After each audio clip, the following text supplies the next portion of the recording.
In my last video, I restored a beautiful 21 jewel railroad grade Hampton pocket watch. With its high quality design and construction, its accurate timekeeping was no surprise. Today, I'm going to work on something a little bit different. This is a Waltham 1857 Broadway grade keywind pocket watch manufactured in 1876. You wouldn't be able to tell it's a Waltham by looking at it, and that's intentional. The Broadway grade was one of Waltham's absolutely lowest quality grade watches. For $7 of your hard-earned money, you could own this apparently unbranded, unadjusted 7-jewel pocket watch. There are several theories as to why Waltham didn't want their name on the dial, and these watches were also sold without a warranty.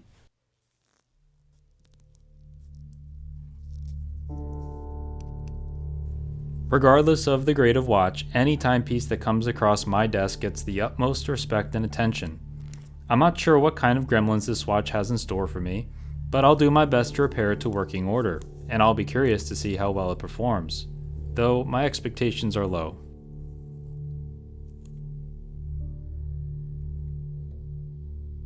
You might be wondering what makes a 15, 17, or even 21 jewel watch better than a 7-jewel watch. The pivots on the train of wheels on this watch, for example, utilize brass bushings instead of jewels. These were much cheaper to manufacture than synthetic ruby jewels, but the steel of the pivot tends to wear the brass over time. This creates an oblong or deformed hole. Eventually, this robs the watch of amplitude and ultimately impacts timekeeping.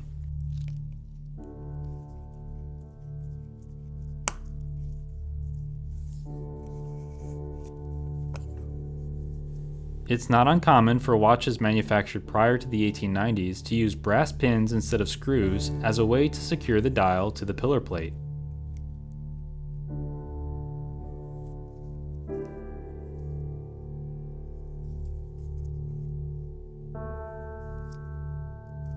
Gross.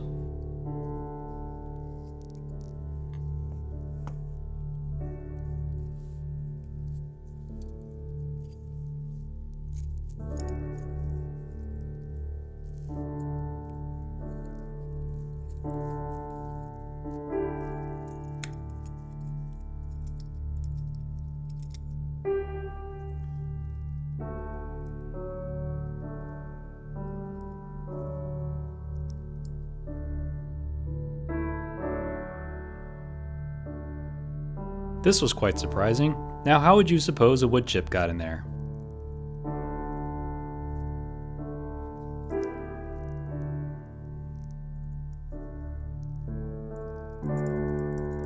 That was easy.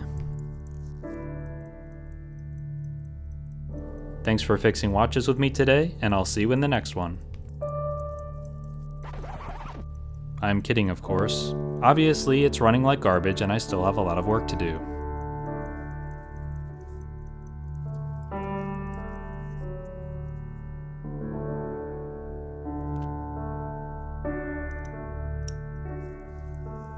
To let down the main spring, I need to unwind the barrel with the key on the back side while holding back the click on the other side. What a pain.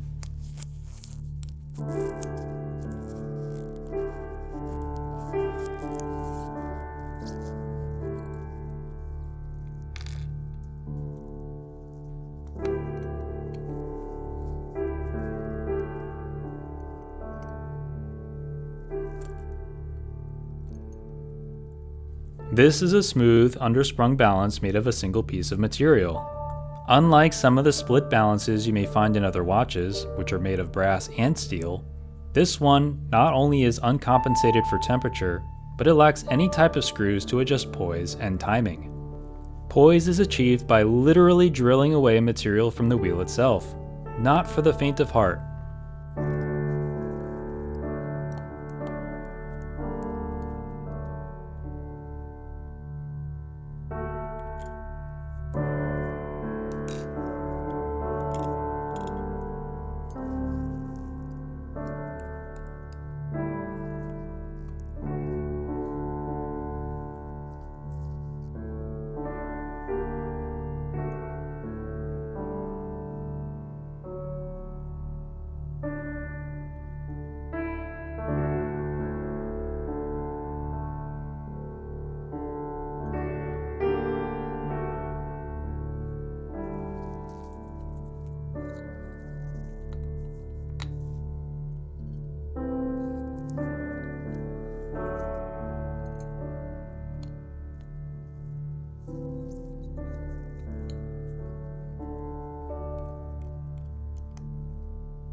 Look, as I said before, I'm sold on this denture cleaner.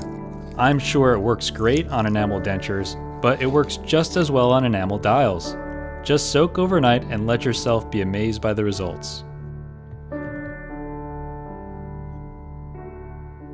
Everything else is washed in L&R 111 followed by a few rinse cycles, and the balance and palette fork are washed separately.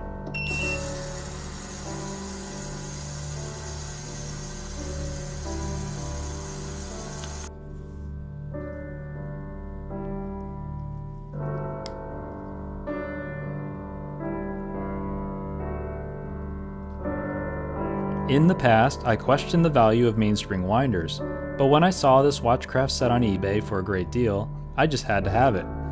I'm sure there's at least one professional watching this that's breathing a sigh of relief that I'll no longer be winding in these mainsprings by hand.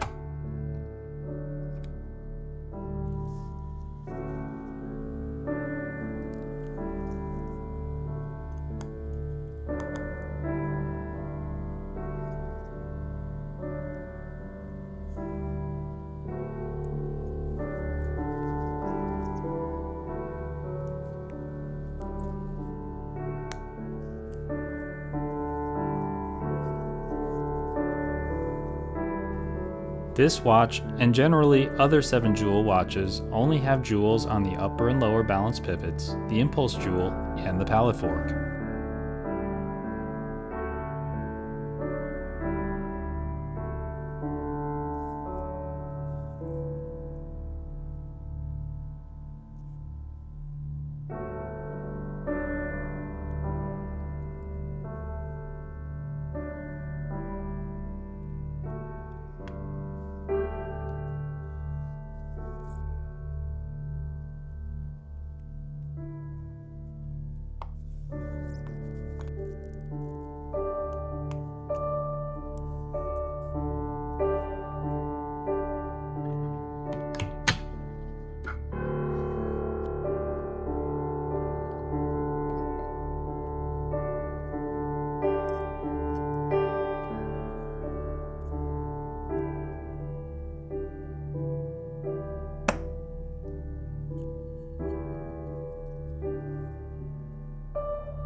I wonder what happened here. Some old battle scar. Looks like a past repair with some sort of weld or solder.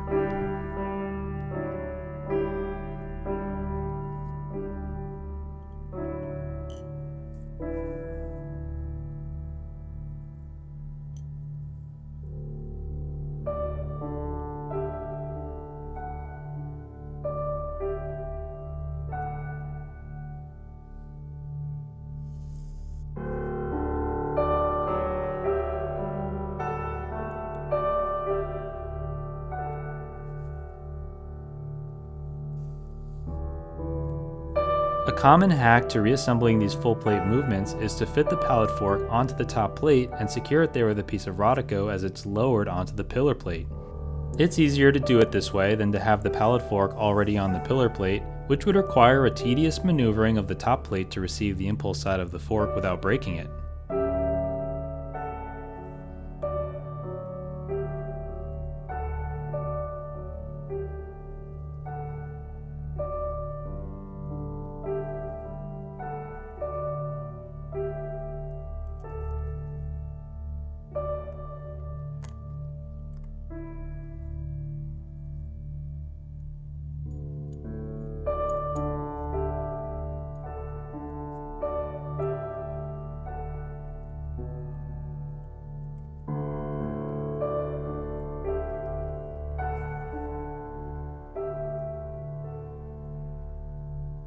Let's take a stab at improving that beat error. For reference, the impulse jewel on this balance roller is directly below this arm. To improve the beat, the impulse jewel should be in perfect alignment with the pallet hole jewel so that the pallet fork is centered between the banking pins with the impulse jewel in the fork horns when the balance is at rest. The alignment is adjusted by rotating the hairspring collet around the balance staff.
Nice. Once again, the denture cleaner did not disappoint.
For some reason, the minute hand is in particularly bad shape with very noticeable surface rust. This can be removed, but the bluing of the steel would come with it. The hand will need to be re-blued accordingly, which is something I've never done before. So let's learn something new.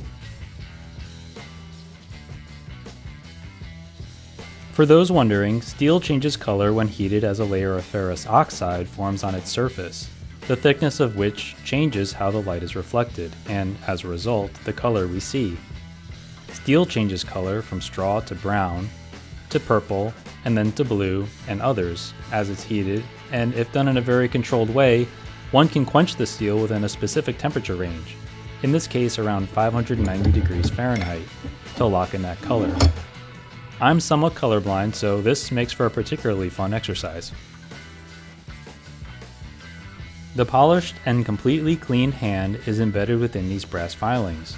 The brass helps control the temperature as the metal dish is heated from below with this torch that's comically oversized for this job. But hey, the best tool is the one you have.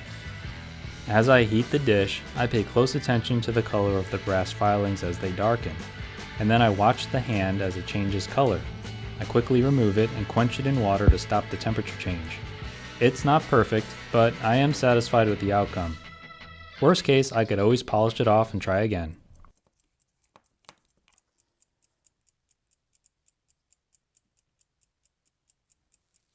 For key set watches, the minute hand is keyed with a cannon pinion, so it can only be installed in one of 4 specific orientations. So I first install the minute hand to align it to midnight before the hour hand is installed. But notice how I moved it just short of midnight to give myself a little bit of breathing room, which is the time it would take me to uninstall it and install the hour hand. In hindsight though, it probably would have been better to remove the balance in order to temporarily stop timekeeping.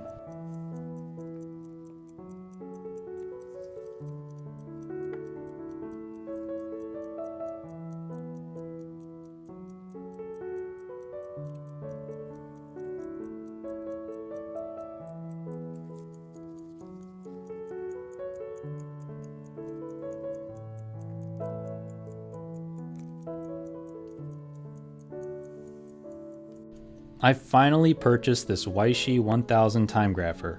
As you saw from my earlier videos, I relied on the Watch Tuner Time Grapher iPhone app, which served its purpose, and honestly it did an okay job, but had its limitations. So the movement is running fast, even with the regulator all the way to slow. This is when I would remove the balance and adjust the meantime screws, but this balance doesn't have any, so we need to find another way. Remember that a regulator works by effectively shortening or lengthening the hairspring. Since the movement is running fast, I will actually lengthen this hairspring to give the regulator a little more range to work with. I really wish it didn't come to this because tiny brass pins like this sometimes end up on the other side of the room. Everyone, please hold your breath for me. I even brought my little safety blanket. Rodico. I pulled a little of the excess hairspring through the stud before pressing the brass pin back in.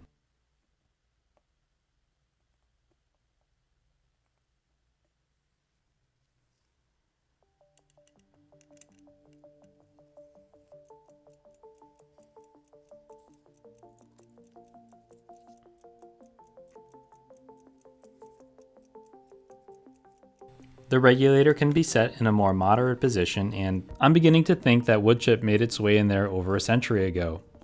The pivot holes in the bushings did look fine, and it's quite possible this watch barely ran for a couple of decades of its existence. I'll continue to improve the beat error using the same simple adjustment I showed earlier, but these results look pretty good. It's personal preference, but the collectors who purchase these watches from me value a case with a polished look. The case is made of a solid nickel alloy, so there's no plating or filling that would be ruined or eaten through during the process. You wouldn't tell from watching my videos, but I do make a conscious decision whether or not to polish, and if so, how much. I do occasionally take on customers, and of course it's always up to them.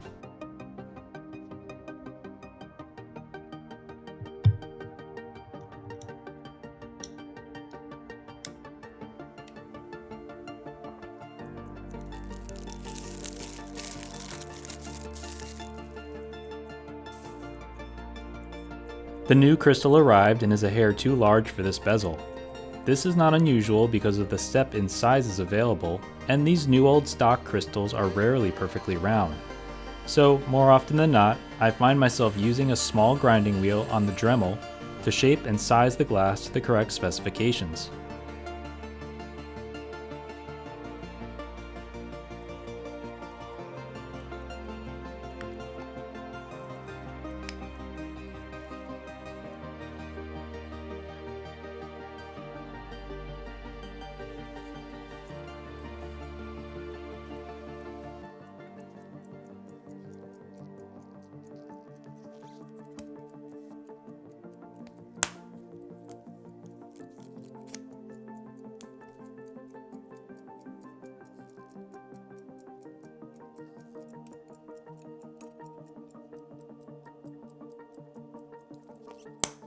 If you enjoyed this video, please don't forget to hit the like button, and if you'd like to be notified of future videos, hit the little bell icon next to the subscribe button.